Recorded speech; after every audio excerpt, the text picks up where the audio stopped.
आज हमारा जो लेक्चर है ना वो यूनिट 2 एटॉमिक स्ट्रक्चर, और आज उसका हमारा ओवरऑल लेक्चर नंबर 3 है। मैंने पहले भी आपसे कहा कि हमारे टोटल 19 यूनिट्स हैं और उन 19 यूनिट्स को मैंने 25 लेक्चर्स में अकामोडेट किया, और बाकी जो है आपके तकरीबन 20 वो टेस्ट्स होंगे। आज के इस लेक्चर में हम सबसे पहले पढ़ेंगे discovery of electron, I mean cathode rays experiment. ये जो आपके सामने एक ट्यूब सी नज़र आ रही है ना, बल्ब सा नज़र आ रहा है, ये हमारे घरों में लगने वाली, ये जो इस कमरे में भी ये जो ट्यूब्स लाइट लगी हुई ना, ये एक्चुअली कैथोड रेज एक्सपेरिमेंट, ये डिस्चार्ज ट्यूब्स ही हैं। इनके अंदर इलेक्ट्रॉन प्रोड्यूस होते हैं और इलेक्ट्रॉन फिर इसकी दीवारों से टकराते हैं, जिससे ये रोशनी पैदा होती है। ऑपरेटर्स पे आ जाओ। इस एक्सपेरिमेंट में अगर आप देखोगे, आपके पास ये डिस्चार्ज ट्यूब है, ये ग्लास की आमतौर पर बनी होती है। ग्लास कहते हैं शीशा, एक होता है सीसा, पीवी लेड, ये शीशा ग्लास उसकी बनी हुई है आमतौर पर। इसके अलावा कोई और मटेरियल भी यूज़ हो सकता है। इसमें हम इसके अंदर हवा, कोई गैस, हवा या वेपर्स जो है ना वो लेते हैं। यानी आपने डिस्चार्ज ट्यूब के अंदर जो सैंपल लेना है दैट मस्ट बी गैसुअस। वो कोई गैस भी हो सकती है, हीलियम है, हाइड्रोजन है, नियॉन है, नाइट्रोजन है, हवा भी आ सकती है, या किसी भी लिक्विड के वेपर्स भी हो सकते हैं। दूसरी बात, आप ये बैटरी यूज़ करते हैं, वोल्टेज उसकी देखो 5000 से लेकर 10,000, यानी हाई वोल्टेज और वेरिएबल वोल्टेज है। वेरिएबल भी जिसको आप कम ज़्यादा कर सकते हैं, 5, 6,000, 7,000, 8,000, हाई वोल्टेज भी है और वेरिएबल भी है। उसके बाद ये एक साइड ट्यूब है जो वैक्यूम पंप के साथ कनेक्टेड है। अगर आप इसमें से गैस को निकालते जाओगे, गैस के मॉलिक्यूल्स कम हो जाएंगे और यूं गैस का प्रेशर डिक्रीज होता जाएगा। आपके पास 2 इलेक्ट्रोड हैं, एक ये वाला जिसे कैथोड कहते हैं, एक ये वाला जिसे हम क्या कहते हैं, एनोड। ये 2 इलेक्ट्रोड हैं। अच्छा, कभी गौर आपने किया कैथोड को कैथोड क्यों कहते हैं? ये 2 अल्फाज का कम्बिनेशन है, ओड और कैथ। ओड का मतलब होता है एंड, सिरा, किनारा, और कैट लफ्ज़ कैटाइन से आया, यानी वो एंड जो कैटाइन को अट्रैक्ट करता है, जो पॉजिटिव आयन को अट्रैक्ट करता है। और पॉजिटिव आयन को तब अट्रैक्ट करेगा अगर इसके ऊपर कौन सा चार्ज होगा, नेगेटिव। तो cathodes carry the negative charge and they attract the cations. दूसरी तरफ एन और ओड तो हो गया ना सिरा, किनारा, और एन का लफ्ज़ किससे आया है, एनाइन से। एनाइन कहते हैं नेगेटिव आयन। तो इसका मतलब है ये नेगेटिव आयन को अट्रैक्ट करता है। नेगेटिव आयन को तभी अट्रैक्ट कर सकेगा अगर इसके ऊपर कौन सा चार्ज होगा, पॉजिटिव। मैं आपको ना 3 बातें समझाने जा रहा हूँ। पहले तो एक ये मशहूर ज़माना बहुत इम्पॉर्टेंट MCQ है, इसको ज़रा समझो। मैंने आपसे कहा कि जो हमारे पास बैटरी है ना, उसकी वोल्टेज 5000 से लेकर 10,000 तक है। ये पीछे हमने बात की है, और कैथोड रेज प्रोड्यूस होती है। अब सवाल वाला क्या है, ये वोल्टेज 5000 चाहिए, 6 चाहिए, 7 चाहिए, 8 चाहिए, 9 चाहिए, 10,000 चाहिए। एग्जैक्ट वोल्टेज कितनी चाहिए required for cathode rays production, वो 3 चीज़ों पे डिपेंड करती है। Number 1, length of discharge tube, pressure of gas inside discharge tube, and nature of gas. जितनी डिस्चार्ज ट्यूब की लंबाई ज़्यादा होगी उतनी ज़्यादा वोल्टेज चाहिए, जितना गैस का प्रेशर ज़्यादा होगा उतनी ज़्यादा वोल्टेज चाहिए। और हर एक गैस के लिए वोल्टेज अलग अलग होती है। हाइड्रोजन लोगे अलग वोल्टेज चाहिए, हीलियम के लिए बहुत ज़्यादा वोल्टेज चाहिए क्योंकि उसकी आयोनाइजेशन एनर्जी बड़ी ज़्यादा होती है। तो जितनी किसी गैस की आयोनाइजेशन एनर्जी ज़्यादा होगी उतनी ज़्यादा वोल्टेज चाहिए उसमें से कैथोड रेज प्रोड्यूस करने के। बेटा जी, मैं आपके साथ ना 3 बातें शेयर करूँगा, 3 बातें, फिर मैं उनको समराइज़ भी करूँगा। पहली बात, आपने, ये पहला पॉइंट आ गया, नंबर 1, आपने डिस्चार्ज ट्यूब में कोई भी गैस ली इस प्रेशर पर 760 torr, this is the normal pressure. इस वक्त कमरे में हवा का प्रेशर 760 टॉर है, हम इसको 1 एटमॉस्फेयर भी कहते हैं। जब आप किसी भी गैस को इस प्रेशर पर लेंगे ना, तो आप डिस्चार्ज ट्यूब के अंदर क्राउडिंग ऑफ मॉलिक्यूल देखो, there is a dense crowding of, बहुत ज़्यादा मॉलिक्यूल्स हैं। अब ज़रा गौर से सुनना, कैथोड ने क्या करना, कैथोड, ये कैथोड है, कैथोड से इलेक्ट्रॉन ने एनोड की तरफ आना होता है, लेकिन अगर उन इलेक्ट्रॉन की मूवमेंट में, उनके रास्ते में बहुत सारे मॉलिक्यूल रुकावट पैदा करेंगे, तो इसका मतलब है फिर इलेक्ट्रॉन कैथोड से एनोड की तरफ नहीं आ पाएंगे। और जब इलेक्ट्रॉन नहीं आ पाए से, तो हम कहेंगे ये गैस कंडक्टिविटी शो नहीं कर रही, इसमें करंट पास नहीं कर रहा, कैथोड रेज प्रोड्यूस नहीं हो रही। तो इसका सारी बात का मफहूम क्या बना? अगर आप डिस्चार्ज ट्यूब में नॉर्मल प्रेशर पर गैस को या एयर को लेंगे, जितना मर्जी वोल्टेज प्रोवाइड करें, current does not flow. Current क्या होता है? Flow of electron is called current. इसका मतलब है कि इसमें से करंट नहीं पास कर सकेगा। क्यों?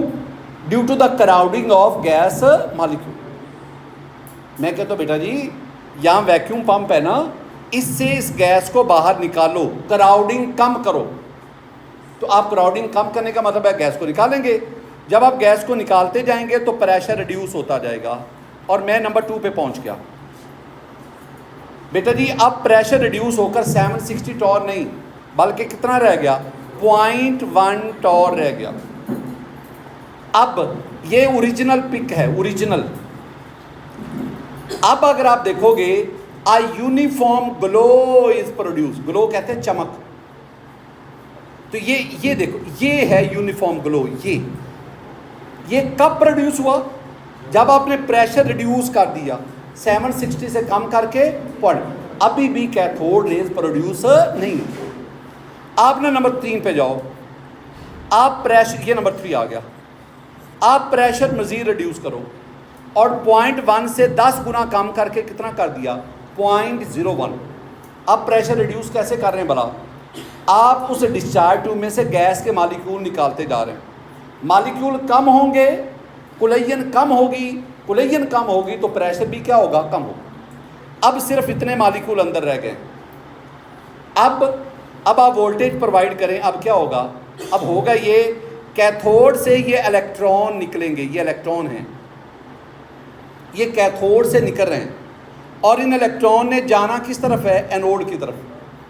लेकिन इन इलेक्ट्रॉन के रास्ते में गैस के ये एटम आते गए, तो इन इलेक्ट्रॉन की इन गैस के एटम के ऊपर बम्बारमेंट होगी। उस बम्बारमेंट के नतीजे में ये इलेक्ट्रॉन गैस के एटम से भी इलेक्ट्रॉन निकालते जाएंगे। वो जो इलेक्ट्रॉन बनते जाएंगे वो एनोड की तरफ जाएंगे और जो एटम का बाकी हिस्सा बचेगा वो कैथोड की तरफ जाएगा।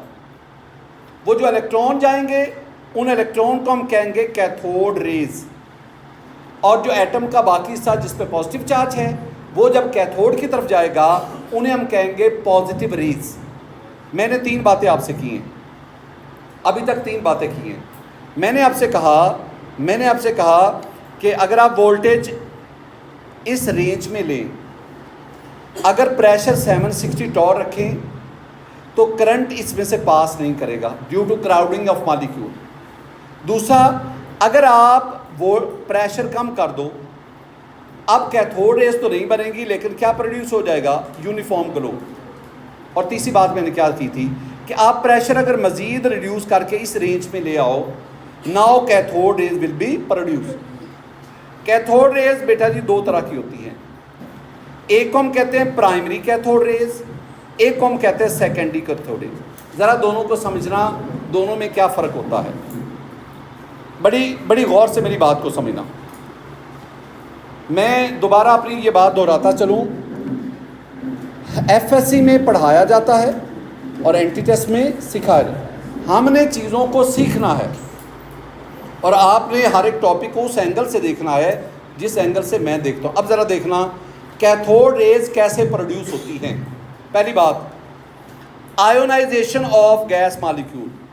बेटे जी, आयोनाइजेशन का मतलब होता है किसी एटम से या मॉलिक्यूल से इलेक्ट्रॉन का निकलना, उसे कहते हैं आयोनाइजेशन।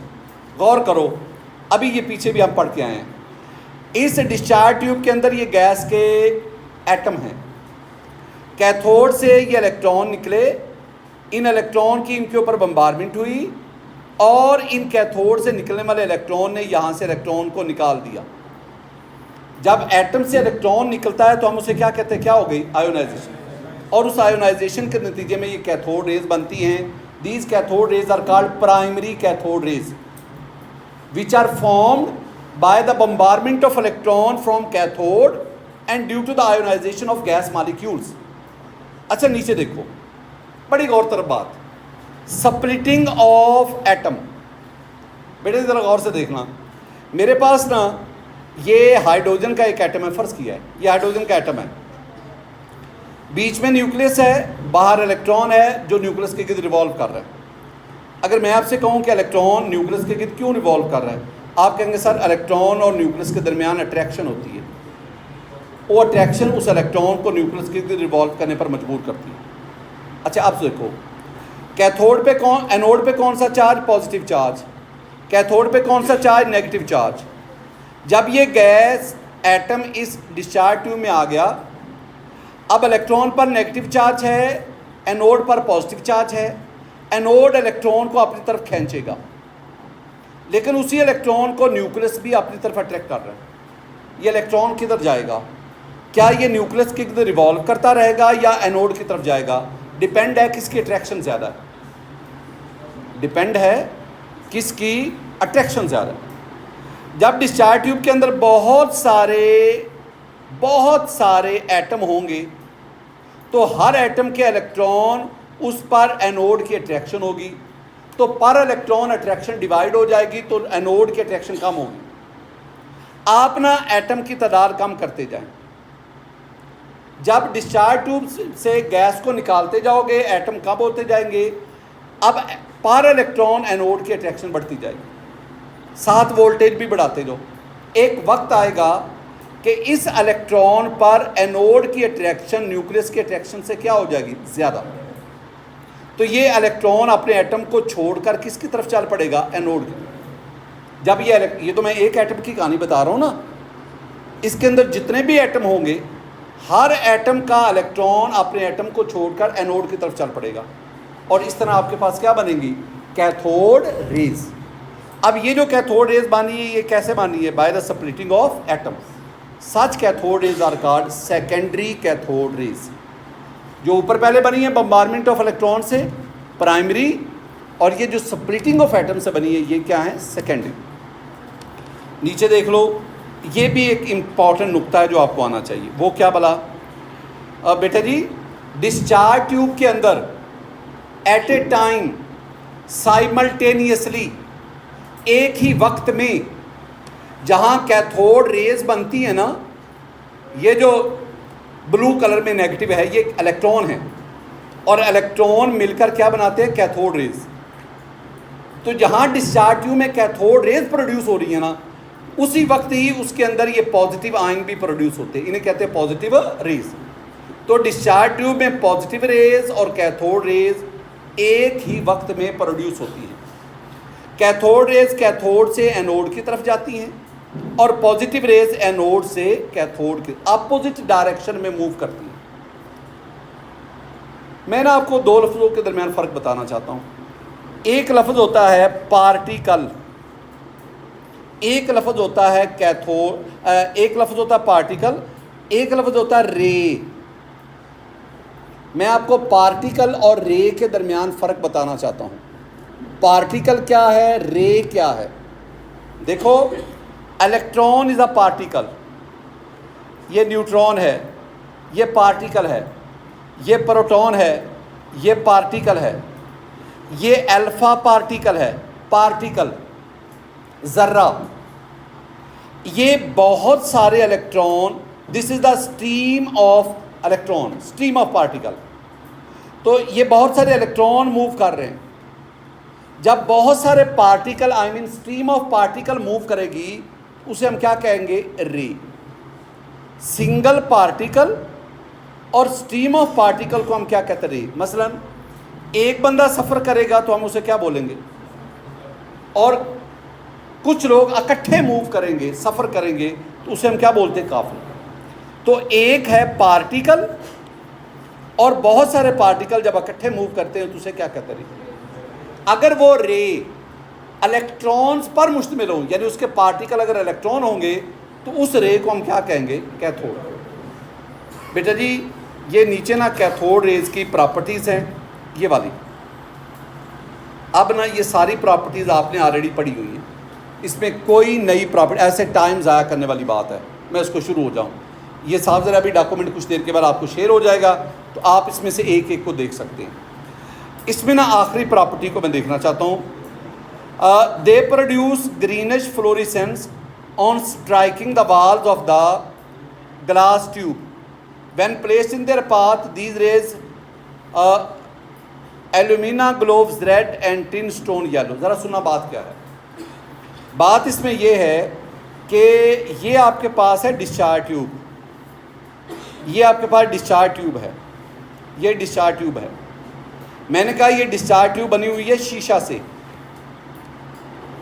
जब कैथोड रेज जाके इससे टकराती है ना, टकराती हैं, यहाँ पे ग्रीन सब्ज़ रंग की चमक पैदा होती है, सब्ज़ रंग की, उसे कहते हैं ग्रीनिश फ्लोरिसेंस।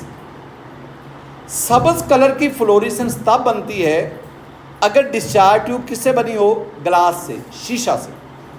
अगली बात क्या की है, अगर आप कैथोड रेज के यहाँ रास्ते में यहाँ एल्यूमिना रख दो, एल्यूमिना, एल्यूमिना होता है Al2O3, तो ये उससे टकराएंगी और एल्यूमिना का कलर कैसा हो जाएगा? रेड। अगर आप डिस्चार्ज ट्यूब के रास्ते में टिन स्टोन Sn ये रख दो, ये उससे टकराएंगी और उसका कलर कैसा हो जाएगा? येलो। ये चीज़ें आपने, ये सारे जो मैंने बोले हैं ना कि ग्लास ट्यूब से टकराएंगी तो ग्रीनिश फ्लोरेसेंस एक बात, एल्यूमिना को रेड कर देंगी, टिन स्टोन को येलो कर देंगी, ये सारे के सारे क्या हैं? MCQs हैं। आखिरी दो बातें, वो भला क्या?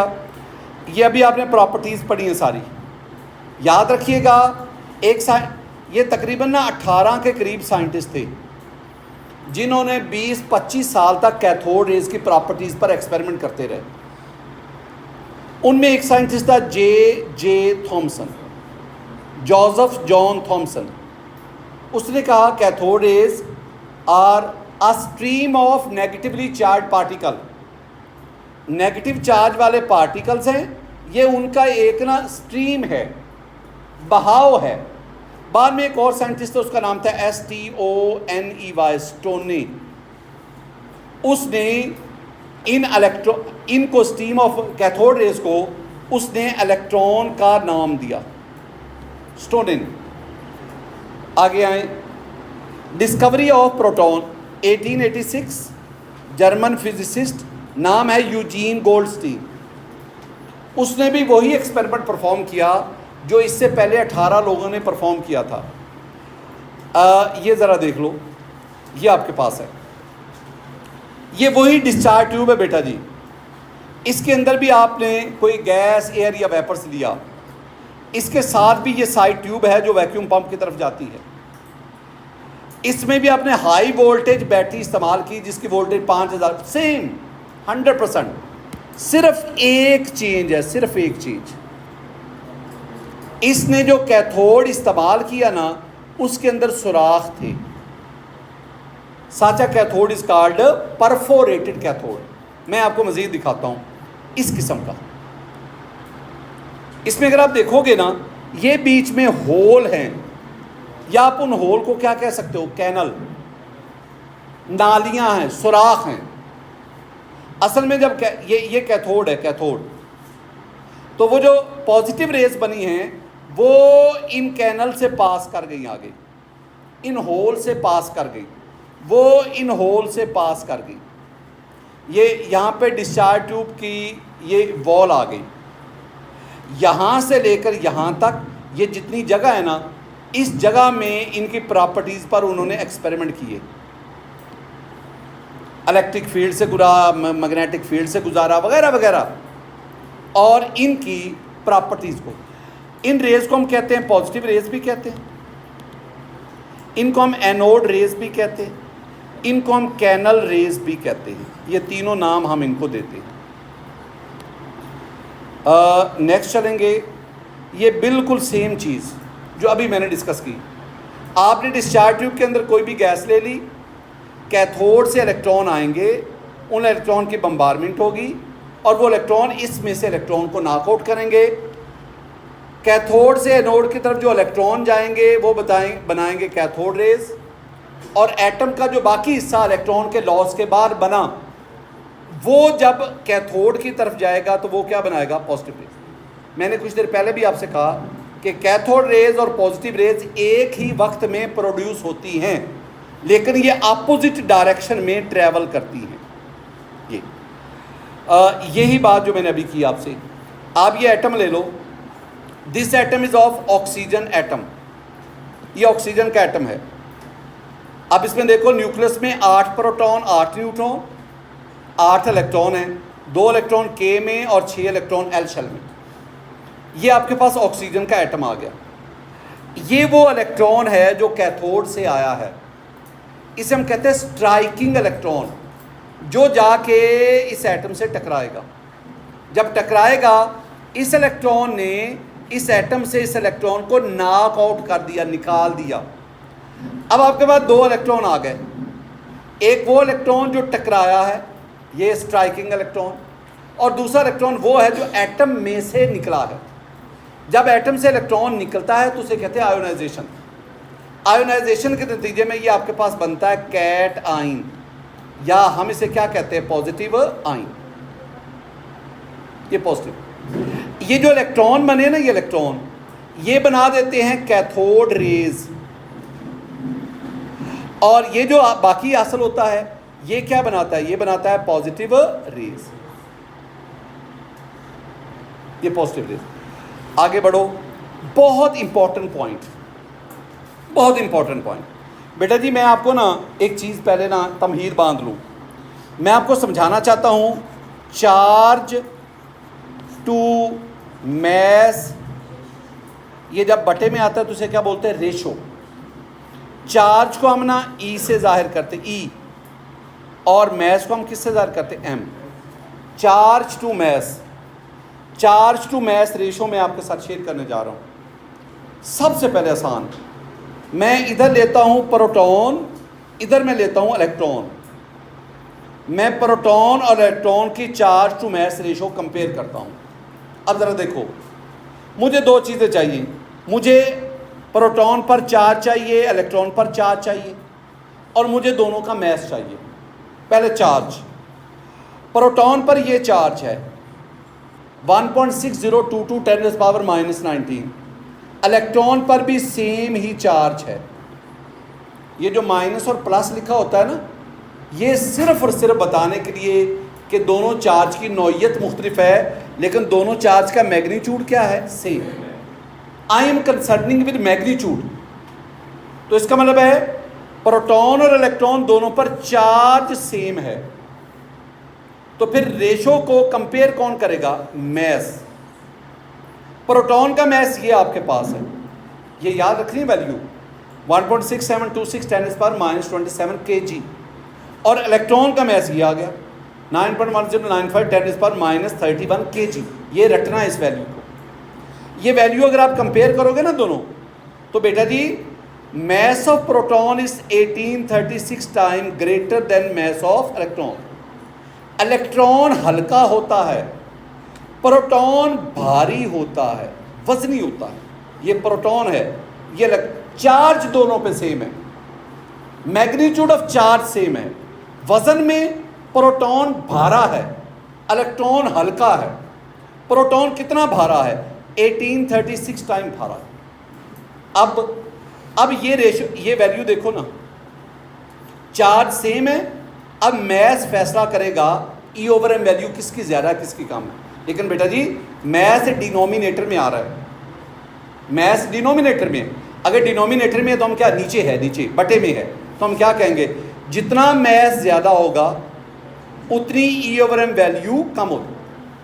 और जो चीज़ डिनोमिनेटर में आती है तो उसके बारे में हम क्या कहते हैं कि अगर मैथ ज़्यादा होगा ई ओवर एम वैल्यू कम होगी, और अगर मैथ कम होगा तो ई ओवर एम वैल्यू ज़्यादा होगी। तो मैंने क्या कहा, जितना मैथ ज़्यादा होगा इतनी ओवर एम वैल्यू कम होगी। अब प्रोटॉन का मैथ इलेक्ट्रॉन के मैथ से 1836 गुना ज़्यादा है, तो हम क्या कहेंगे, प्रोटॉन की e over m value electron की ओवर एम वैल्यू से 1836 टाइम कम है। दो बातें आखिरी, जितनी भी हमने गुफ्तगू की उन सब का निचोड़, अगर आप इन दो बातों में से पहली बात देखें ना, पहला पॉइंट, मैं दोबारा आपसे कहूँगा बेटा जी, ये गुफ्तगू करने से पहले मैं बात एक करूँगा और ये आखिरी दिन तक मैं करता रहूँगा इंशाल्लाह, कि आप ऐसा समझा करो, आप ऐसा लेक्चर परसीव किया करो, सीखा करो कि यही बात आप किसी को और बताएं तो आप कैसे बताएं। क्या आप इसी कॉन्सेप्ट के साथ बताएंगे जिससे मैं आपको समझा रहा हूँ, या आप समझा ही नहीं पाएंगे, या आप गलत बताएंगे। अब ज़रा सुनना, मैंने डिस्चार्ज ट्यूब के अंदर हाइड्रोजन गैस को लिया। बेटा जी ये बुक बंद कर दो, मैं कुरान पे हलफ लेके आपको कहता हूँ मैं आपको गलत नहीं पढ़ाऊँगा अपनी बेटी को, इसको बंद करो, इधर तवज्जो करो। मैं आपको कैसे गलत पढ़ा सकता हूँ, टैली करते रहोगे तो आपको कख पता नहीं चलेगा। मैं ये 20-25 साल से पढ़ा रहा हूँ, मैंने 22 किताबें भी लिखी हुई हैं, मैं गलत नहीं पढ़ाऊँगा आपको, ठीक है ना। इधर पढ़ो, इधर तवज्जो करो। अच्छा, हमने ना डिस्चार्ज ट्यूब के अंदर हाइड्रोजन गैस को लिया, ये पहली बात, and this is the important.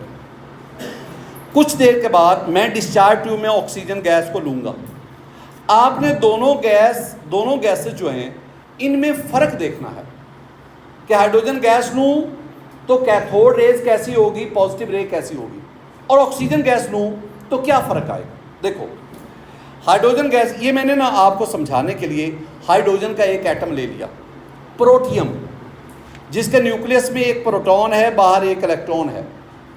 अब क्या होगा, अब ये होगा कैथोड से इलेक्ट्रॉन निकलेंगे और वो इलेक्ट्रॉन जाके इससे टकराएंगे, इस इलेक्ट्रॉन को यहाँ से निकाल देंगे, यानी आयोनाइजेशन हो जाएगी। अब ये इलेक्ट्रॉन, ये जो निकलेगा ये आ गया, और ये इलेक्ट्रॉन क्या बनाएंगे, कैथोड रेज। एटम जब ये टूट जाएगा, स्प्लिट हो जाएगा, आयोनाइजेशन हो जाएगी, तो ये जो बाकी हिस्सा बचेगा वो इतना हिस्सा है, and that is actually a proton, single proton, hydrogen का एटम है ना, वो प्रोटॉन यहाँ से ये, और वो प्रोटॉन क्या बनाएगा, पॉजिटिव। मैं कहना क्या चाहता हूँ, हाइड्रोजन गैस की सूरत में जो कैथोड रे बनेगी उसका पार्टिकल है इलेक्ट्रॉन, और जो पॉजिटिव रे बनेगी उसका पार्टिकल क्या है, प्रोटॉन। अब मुझे कहा गया है कि अगर आप हाइड्रोजन गैस को लें तो कैथोड रेज और पॉजिटिव रेज की ई ओवर एम वैल्यू को कंपेयर करो। तो मैं कहूँगा हाइड्रोजन गैस की सूरत में cathode rays proton electron, positive रे प्रोटॉन, तो मैं क्या करता हूँ, मैं इलेक्ट्रॉन और प्रोटॉन की ओवर एम वैल्यू को क्या कर लेता हूँ, कंपेयर। ये ऊपर हमने किया है, तो उस सूरत में पॉजिटिव रे यानी प्रोटॉन, उसकी over m value cathode rays यानी इलेक्ट्रॉन से 1836 टाइम कम होगी। अब आगे बढ़ो। अब मैं ना ऑक्सीजन गैस ले लेता हूँ, ये ऑक्सीजन का एक एटम है। अगर आप इस एटम को देखोगे ना तो इस एटम के न्यूक्लियस में 8 प्रोटॉन 8 न्यूट्रॉन हैं, और बाहर इलेक्ट्रॉन भी 8 हैं। अब होगा वाला क्या, यहाँ से इलेक्ट्रॉन आया कैथोड से, उस इलेक्ट्रॉन की इस ऑक्सीजन एटम के ऊपर बम्बारमेंट हुई, उसने एक इलेक्ट्रॉन निकाल दिया, ये है वो इलेक्ट्रॉन। अब जब एटम से इलेक्ट्रॉन निकल गया, एक इलेक्ट्रॉन निकला है, बाकी जो एटम का हिस्सा बनेगा वो ये बन गया। ये देखो, ये ऑक्सीजन का एटम था, ये वाला प्रोटॉन 8 इलेक्ट्रॉन 8 ये ऑक्सीजन का एटम है। ये वो इलेक्ट्रॉन आया कैथोड से, उसकी बम्बारमेंट हुई, ये 2 इलेक्ट्रॉन बने, एक वो इलेक्ट्रॉन जो कैथोड से आया था स्ट्राइकिंग इलेक्ट्रॉन, एक वो इलेक्ट्रॉन जो ऑक्सीजन के एटम से निकला। ये दोनों इलेक्ट्रॉन मिलके बना देंगे कैथोड रेज,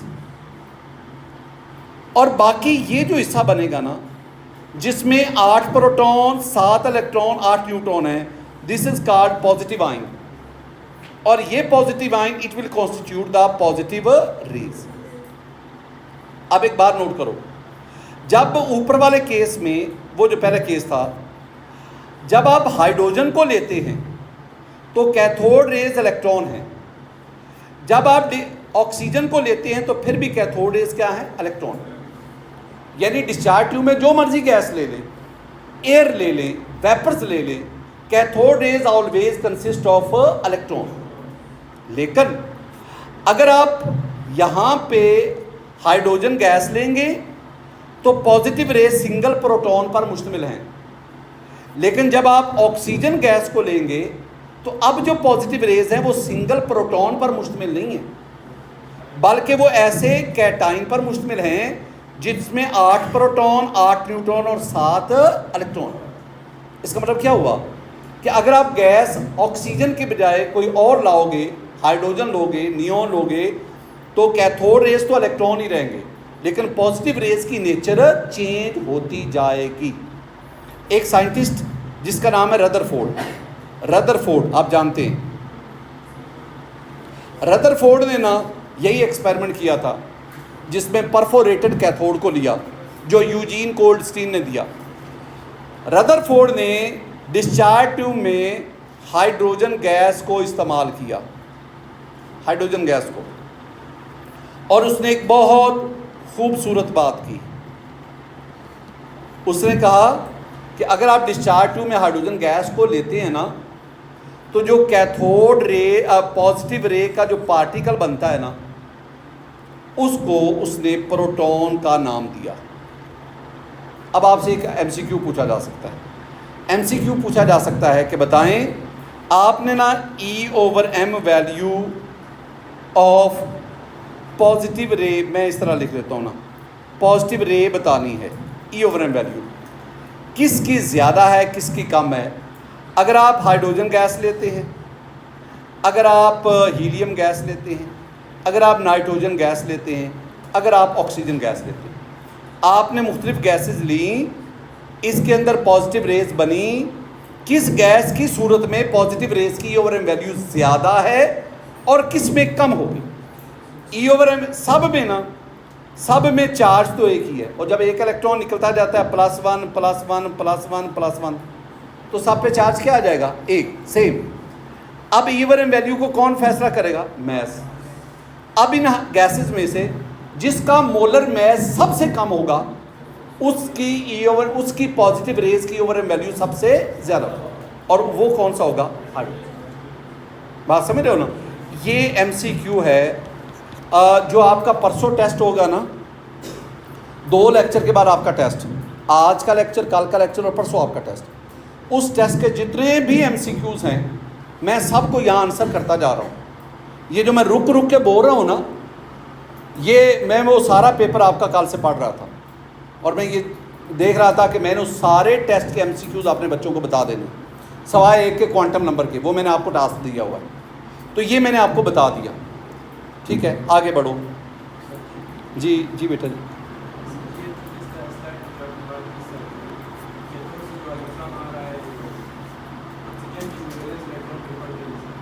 कैथोड से एक इलेक्ट्रॉन आ गया,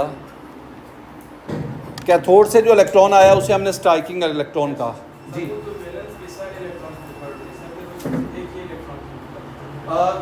जबरदस्त। जो पहले शेल में इलेक्ट्रॉन होते हैं ना, उन इलेक्ट्रॉन की न्यूक्लियस का साथ अट्रैक्शन बहुत स्ट्रॉन्ग होती है। जो दूसरे शेल के इलेक्ट्रॉन होंगे ना, वो दूर चले गए, उनकी न्यूक्लियस के साथ अट्रैक्शन क्या हो जाएगी, कम। जो उससे बाहर होंगे ना, उनकी और अट्रैक्शन क्या होगी, कम होगी। ठीक है, जैसे जैसे इलेक्ट्रॉन न्यूक्लियस से दूर जाते हैं, न्यूक्लियस के साथ अट्रैक्शन कम होती जाती है। अब ये एक इलेक्ट्रॉन आता है, इसके पास एनर्जी सपोज 1000 है, जो बाहर इलेक्ट्रॉन पड़ा है उसको निकालने के लिए 1000 चाहिए, अंदर वाले को निकालने के लिए 10,000 चाहिए, उससे अंदर वाले को निकालने के लिए 50,000 चाहिए। तो क्या 1000 वाला 50,000 एनर्जी वाले को निकाल सकते हैं? पॉसिबल नहीं। बात को समझिए, ये आपकी बात तो तब सही होती ना कि अगर तमाम इलेक्ट्रॉन की न्यूक्लियस के साथ अट्रैक्शन क्या होती है, एक जैसी।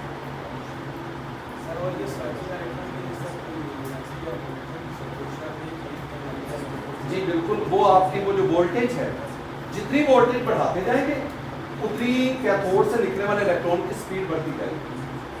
ठीक है, तो हमने रेंज वाला क्या रखे 5000 से, अगर आप 10,000 की बजाय 10 लाख थाउजेंड करें तो वो इलेक्ट्रॉन अंदर वाले जो है ना KL उसके इलेक्ट्रॉन को भी निकाल।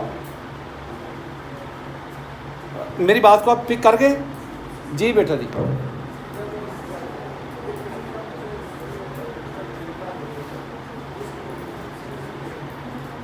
दोबारा बोलिएगा। एक इलेक्ट्रॉन आ गया, ठीक है, साफ है कि जब आप स्ट्राइक करके अपनी कुछ एनर्जी उस इलेक्ट्रॉन को देंगे निकालने के लिए, तो एनर्जी देने की वजह से एनर्जी कम होगी, तो डेफिनेटली मोमेंटम जो है वो डिक्रीज करता है। अच्छा जी, अब बेटा जी हम आगे बढ़ते हैं। हमारे पास नेक्स्ट आ गया डिस्कवरी ऑफ न्यूट्रॉन। साइंटिस्ट का नाम है जेम्स चैडविक और 1932 में, अच्छा बड़ी इंटरेस्टिंग बात है, 1895 तक इलेक्ट्रॉन डिस्कवर हो गया। पहली बात 1895 तक ये पता चल गया कि cathode rays they are actually the electrons, cathode rays are actually the electrons, और इलेक्ट्रॉन जो है वो एटम के अंदर पाए जाते हैं। 1895 तक पता चल गया। 1886 में यूजीन गोल्डस्टीन के एक्सपेरिमेंट में और बाद में रदरफोर्ड का एक्सपेरिमेंट, इससे प्रोटॉन का भी पता चल गया। अब ना 1895 से 1932 तक ये तकरीबन 37 ईयर्स हैं, 37 साल हैं। 37 साल तक साइंटिस्ट सिर्फ यही समझते रहे कि एटम के अंदर दो पार्टिकल हैं, एक प्रोटॉन और एक इलेक्ट्रॉन। उनको पता ही नहीं चला कि न्यूट्रॉन भी मौजूद है। ये कब पता चला? 1935 में। एक्सपेरिमेंट जो किया उस एक्सपेरिमेंट को कहते हैं artificial radio activity experiment, artificial radio activity experiment, और जेम्स चैडविक ने, और बाद में इसको ये नोबेल प्राइज़ भी मिला। एक्सपेरिमेंट से पहले ना ये लफ्ज़ है अल्फ़ा पार्टिकल। बेटा जी अल्फ़ा पार्टिकल से रेलिवेंट ना कई दफ़ा MCQs आ चुके हैं। अल्फ़ा पार्टिकल होता क्या है? देखो आपके पास ना ये हीलियम का एटम है, ये हीलियम का एटम है, ये उसका न्यूक्लियस है, और ये बाहर इलेक्ट्रॉन रिवॉल्व कर रहे हैं। ये न्यूक्लियस में ये जो है ना, ये ऑरेंज कलर के ये न्यूट्रॉन है, और रेड में जिसके ऊपर प्लस लिखा हुआ है वो क्या है? प्रोटॉन, और बाहर इलेक्ट्रॉन रिवॉल्व कर रहे हैं। अगर आप हीलियम के इस एटम को देखोगे ना तो इसमें दो प्रोटॉन हैं, दो न्यूट्रॉन हैं, और बाहर इलेक्ट्रॉन भी कितने हैं? दो। अब आपने काम क्या करना है? आपने इसमें से ये इलेक्ट्रॉन भी निकाल देना, ये इलेक्ट्रॉन भी निकाल देना, यानी there is a loss of 2 electron. तो अब आपके पास सिर्फ न्यूक्लियस ही बच गया ना, ये वाला। ये क्या है? ये हीलियम का न्यूक्लियस है, और हीलियम के इस न्यूक्लियस को हम क्या कहते हैं? Alpha particle.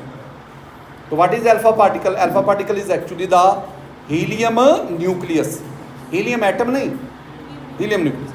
ये जो मैंने ऊपर आपको बात समझाई ना, वही बात ये लिखी हुई है।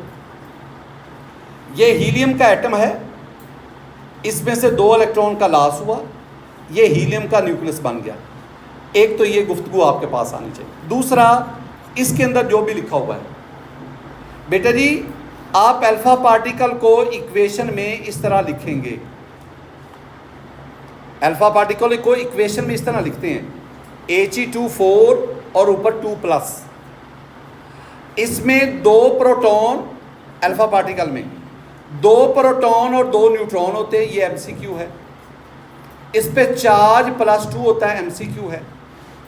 इसमें कोई न्यूट्रॉन नहीं होता, ये MCQ है। Which of the following species have no neutron? तो ऑप्शन में अल्फा पार्टिकल आएगा। Which of the following species has no electron, sorry electron. और ये नीचे ये सारी मैंने जो गुफ्तगू की ना, मैंने एक तरतीब के साथ आपको समझ। अब MCQ कुछ भी आ सकता है। ये जो मैंने ये लिखी है ना, ये मुख्तलिफ पेपर्स के MCQ को मैंने अरेंज किया। ये जो आपको मैं ये लेक्चर देता हूँ ना, तो जो ये स्लाइड बनाता हूँ, मुझे पिछले 1.5 महीना और मेरे साथ 4 लोग और काम कर रहे होते हैं लाहौर में। 2 कंपोज़र होते हैं, 2 प्रोफेसर बैठे होते हैं, बिलाल साबर साहब और एक और है, उसका नाम नुमान हैदर। तो वो प्रोफेसर और फिर वो 2 कंपोज़र, वो ये सारा काम कर रहे होते हैं। उनको मैं वो सारा एक पेज पे लिख के देता हूँ कि ये करो, ये कर दो, ये कर दो, इसमें गलती देखो, कौन कौन से पेपर में क्या क्या चीज़ आई है, वो पेपर निकाल के अंडरलाइन करवाता हूँ, फिर वो ये सारी चीज़ें अरेंज कर रहे होते हैं। आप समझते शायद हम आंखें बंद करते खोलते तो ये बन जाता है, ऐसा नहीं होता।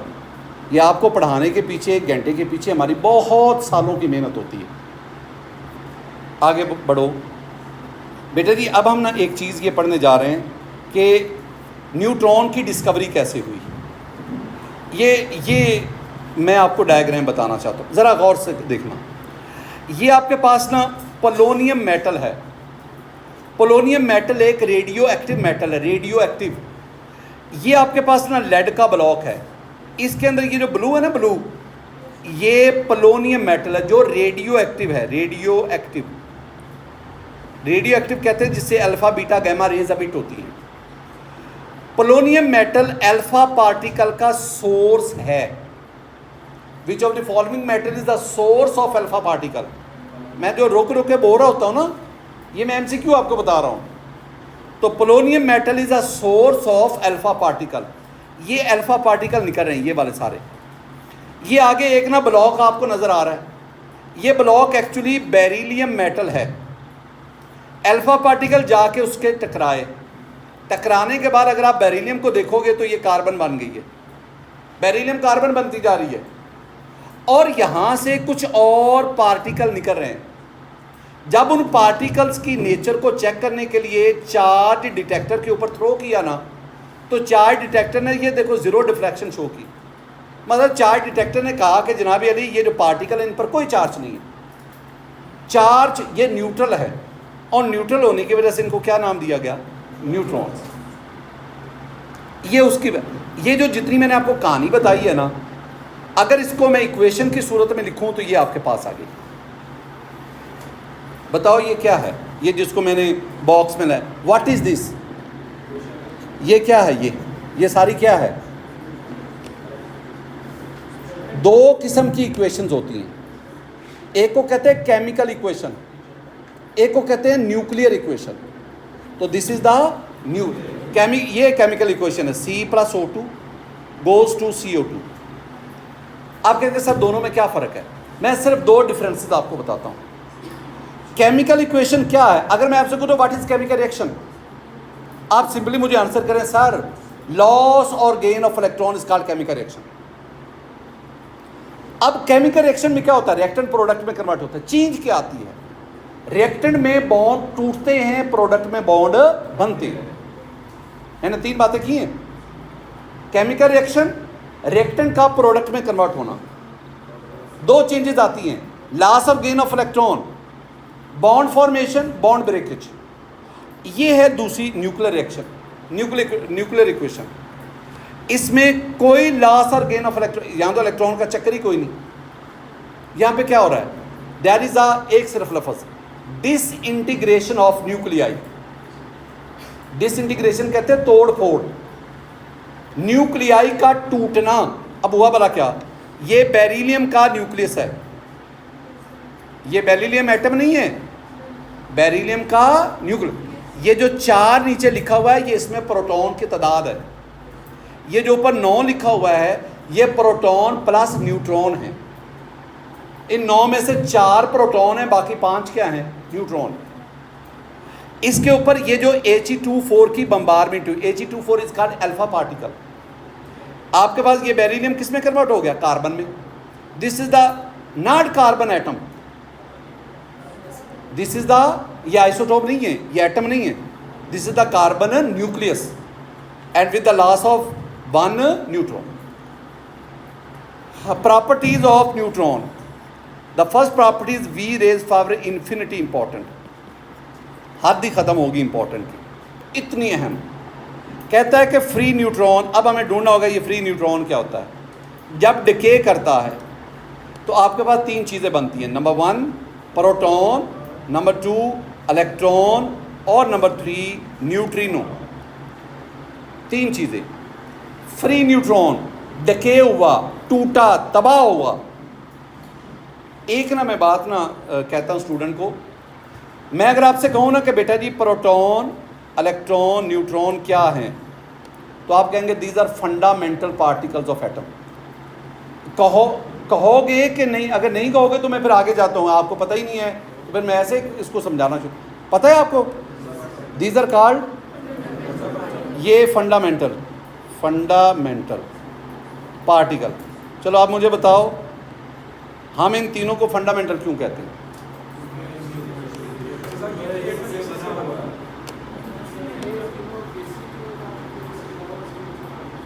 फंडामेंटल को, ठीक है आपकी बात ठीक है, फंडामेंटल उसे कहते हैं जो खुद किसी से ना बना हो, जो खुद किसी से ना बने लेकिन वो किसी को बनाए। तो साइंटिस्ट का ख्याल था का मतलब गलत हो चुका है। साइंटिस्ट का ख्याल था कि प्रोटॉन, इलेक्ट्रॉन, न्यूट्रॉन ये खुद किसी से नहीं बने हुए, लेकिन ये एटम को बनाते हैं। लेकिन अब मौजूदा रिसर्च, अभी मैंने आपको क्या बताया कि ये जो न्यूट्रॉन है ये कितनी चीज़ों से बनता है? 3 से। किस किस से? प्रोटॉन से, इलेक्ट्रॉन से और न्यूट्रिनो से। क्यों बना, कैसे पता चला? क्योंकि जब न्यूट्रॉन टूटा 3 पार्टिकल बने। इस तरह ये जो इलेक्ट्रॉन होते हैं ये सिग्मा पार्टिकल से बनते हैं, ये जो प्रोटॉन होते हैं ये क्वार्क से बनते हैं। इसका मतलब है ये ये प्रोटॉन, इलेक्ट्रॉन, न्यूट्रॉन ये फंडामेंटल नहीं है, ये तो खुद किसी से बन रहे हैं। तो फिर हम इनको क्या कहते हैं? हम इन्हें कहते हैं दे आर मेजर पार्टिकल या सब atomic particle of atom. Atom के अंदर इन 3 के अलावा 110 और भी पार्टिकल पाए जाते हैं, लेकिन मोस्टली न्यूक्लियस के अंदर पाए जाते हैं। इन बातों को ऐसे ही दोबारा देखना, वही बात जो हमने पीछे की है। अभी एक बात की समझ नहीं आ रही, वो है फ्री न्यूट्रॉन क्या होता है, ये बात नहीं समझ आ रही बच्चे। ये है न्यूक्लियस में ये है प्रोटॉन और न्यूक्लियस में ये है न्यूट्रॉन।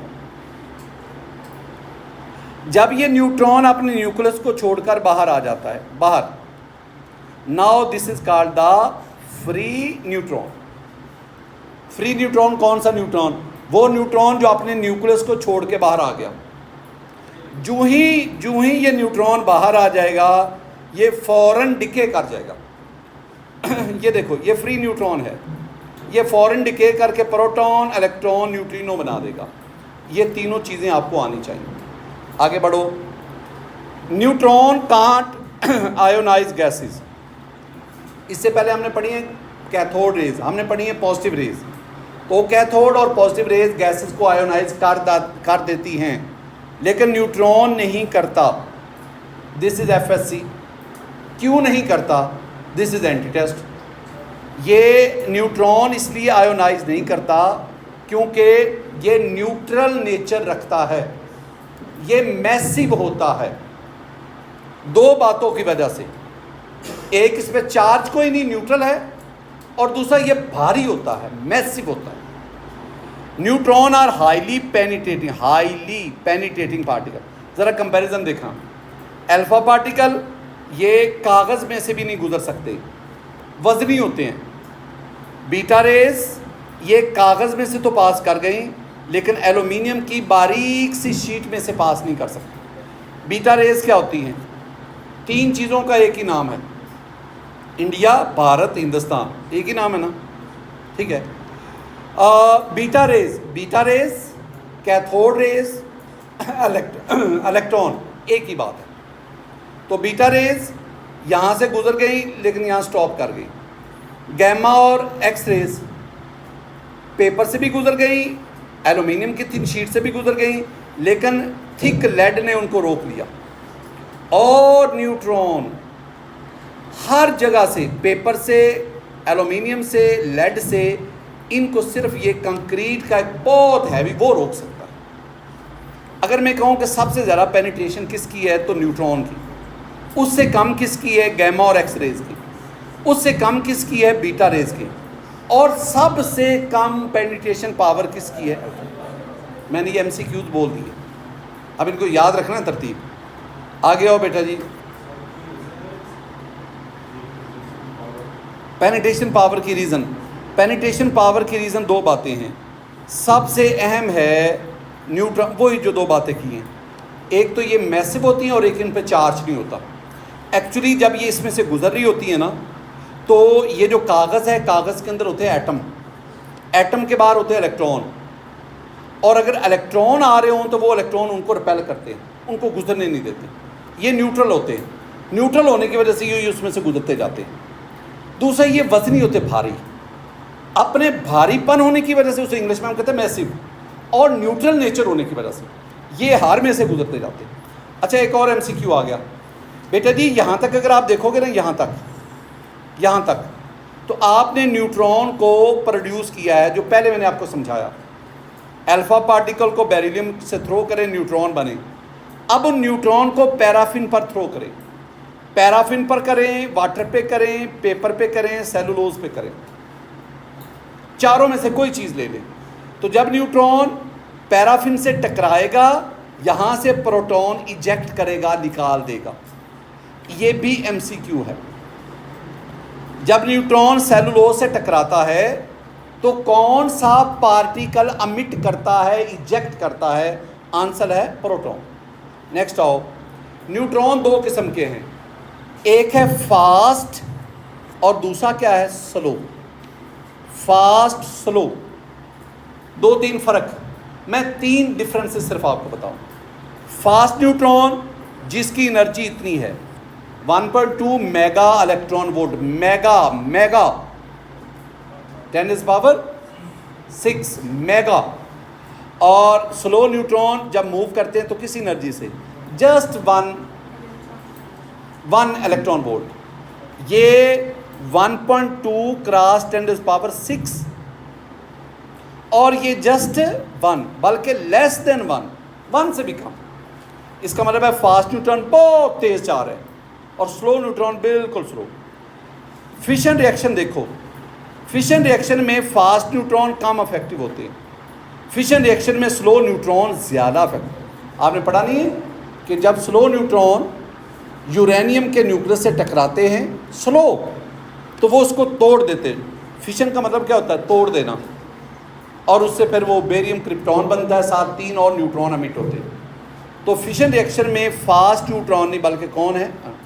एक और चीज़ आ गई बेटा जी, जो फास्ट न्यूट्रॉन है ना, ये किसी भी सब्सटेंस से टकराकर अल्फा पार्टिकल्स एमिट करते हैं, और जो स्लो न्यूट्रॉन है वो गैमा रेज एमिट करते हैं और वो बीटा पार्टिकल्स एमिट करते हैं।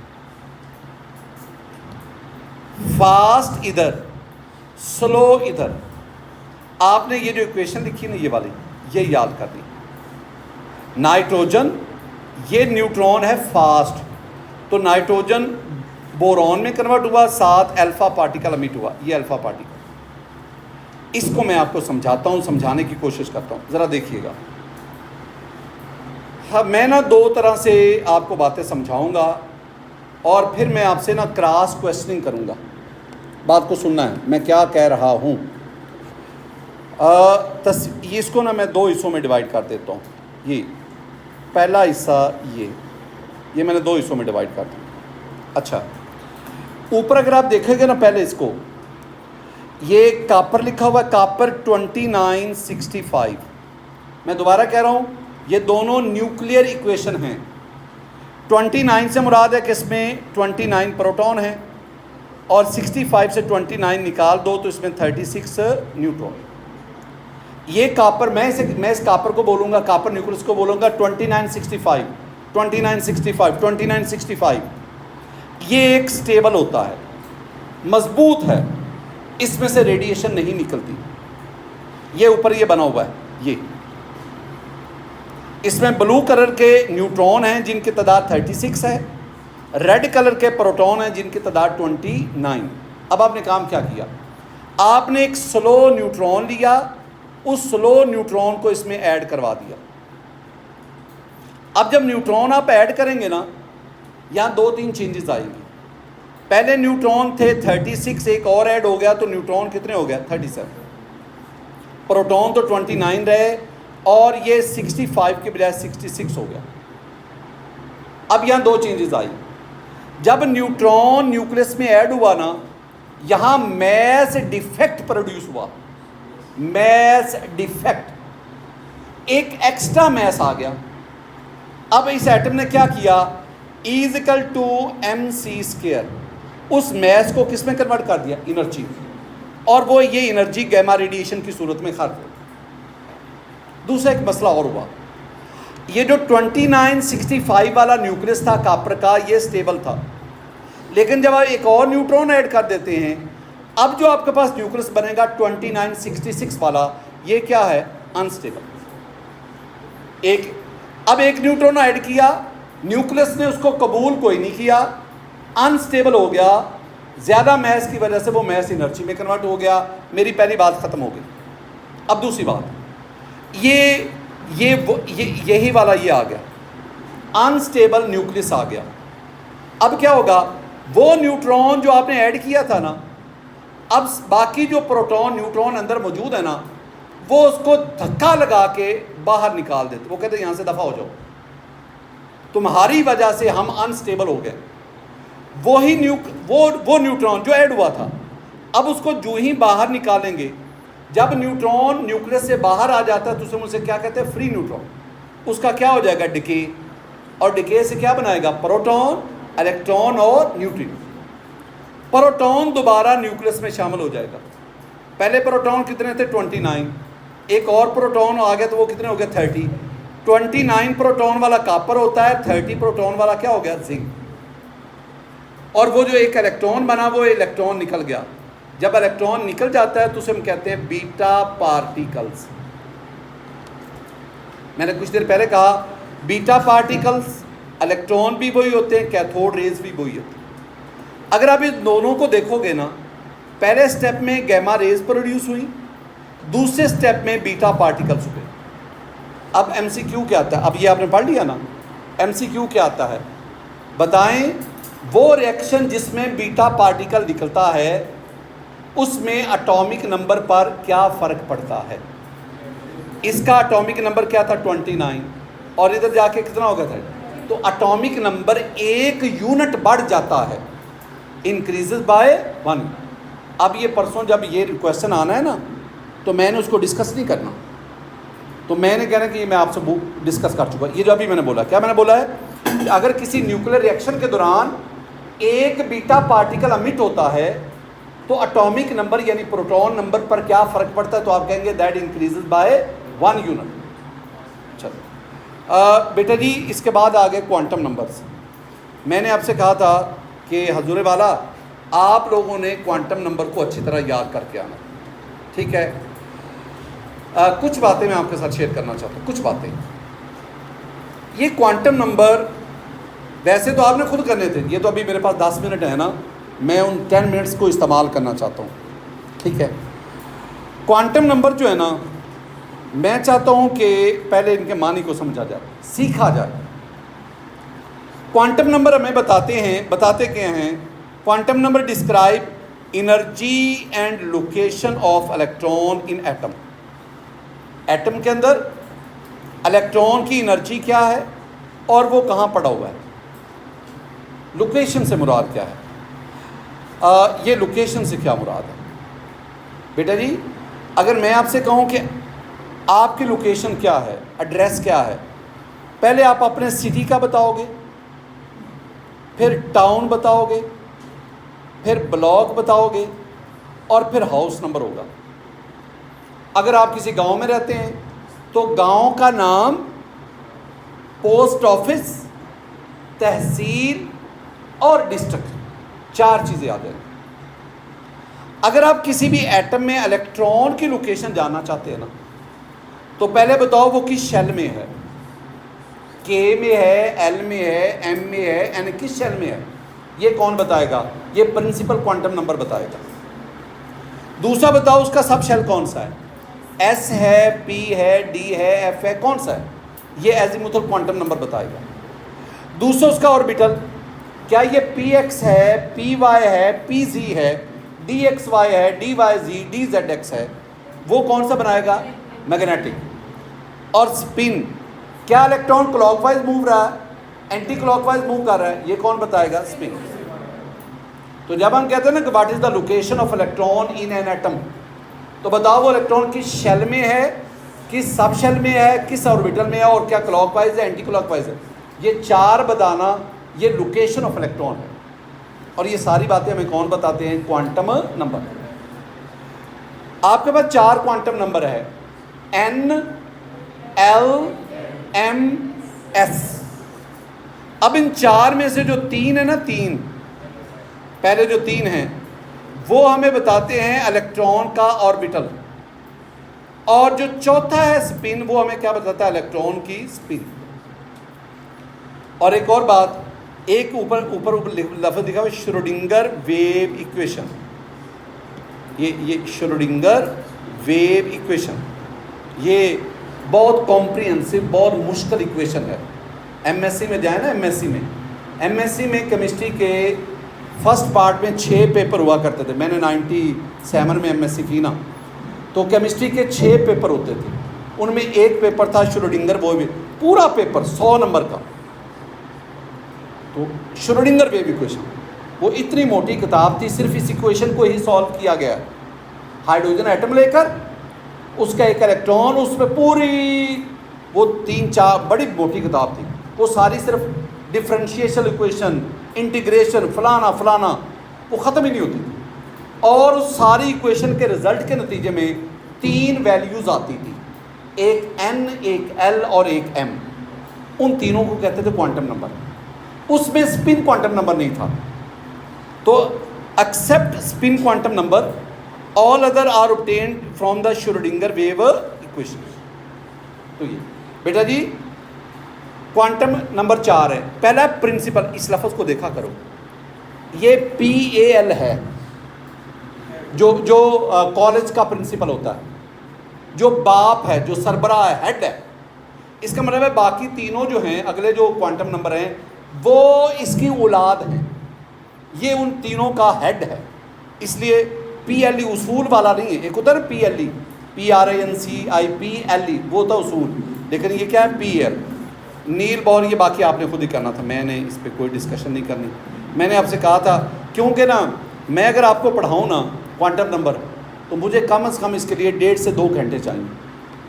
लेकिन अगर आप काइंडली, मैंने पहले भी आपसे कहा है, कल भी कहा था कि आपने मेरा लेक्चर सुनना है। अब अभी ये जो पूरी की पूरी जो फाइल है, ये मैं आपके साथ शेयर करूँगा।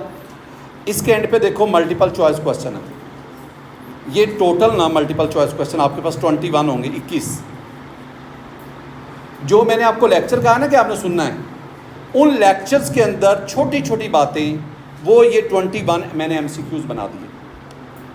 कल मैंने लेक्चर देने से पहले ये जो 21 MCQs है ना, ये यहीं पे मैं प्ले करूँगा।